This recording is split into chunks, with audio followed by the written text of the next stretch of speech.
A noble white man is driving a lowly black man. At the next intersection, they are met with strange looks from the people in the car next to them, but Tony doesn't care at all. He even gives them a friendly middle finger. However, not long ago, Tony was also an extreme racist. Just because a black man who came to work at his house used a cup from his house, he threw the cup into the trash can. But one day a friend told him that a Dr. Shirley was hiring a driver. Tony was thrilled. He rushed to the interview in a suit and tie, but when he arrived, he discovered that the so-called Dr. Shirley was actually a well-dressed black man. He sat arrogantly on his throne and questioned Tony like a servant, asking if he thought it was inappropriate to work for a black person. Tony lied, saying that he and his wife had recently hosted a few black brothers, and after some conversation, Tony learned that Shirley was a talented pianist, planning a tour in the South. But since that region was the most racially discriminatory, she wasn't just hiring a driver, but also a professional bodyguard who could handle emergencies. He agreed to take the job, but only as a driver and bodyguard, to ensure the smooth running of the tour. He would not be involved in anything else. After some consideration, Shirley agreed to his terms. Before departing, Tony received a green book, also known as the Black Traveler's Guide, which clearly listed which restaurants and hotels would serve African Americans. Before leaving, his wife repeatedly urged him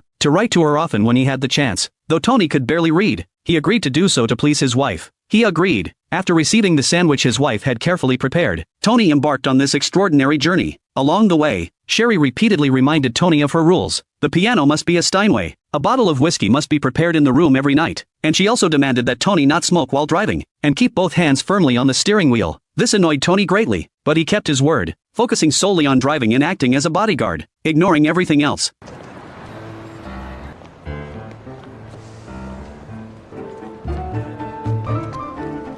At night, Tony went to the balcony and watched the musicians traveling with them chatting animatedly with local girls, while Shirley did not join in, sitting alone on the balcony, quietly sipping the whiskey in her hand. All along, Shirley had always maintained an aloof demeanor. However, when Tony observed her from this perspective, what he saw was a lonely and desolate figure. The next day, Shirley's first performance began. The host proudly introduced her glorious resume to the audience. He gave his first public performance at the age of 3. At age 18, at Arthur Fiedler's invitation, our guest made his concert debut with the Boston Pops.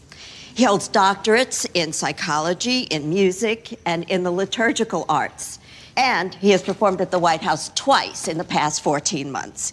He is a true virtuoso. So, ladies and gentlemen, please welcome the Don Shirley Trio. The performance officially started. Shirley gently touched the piano keys, and a melodious tune filled the air.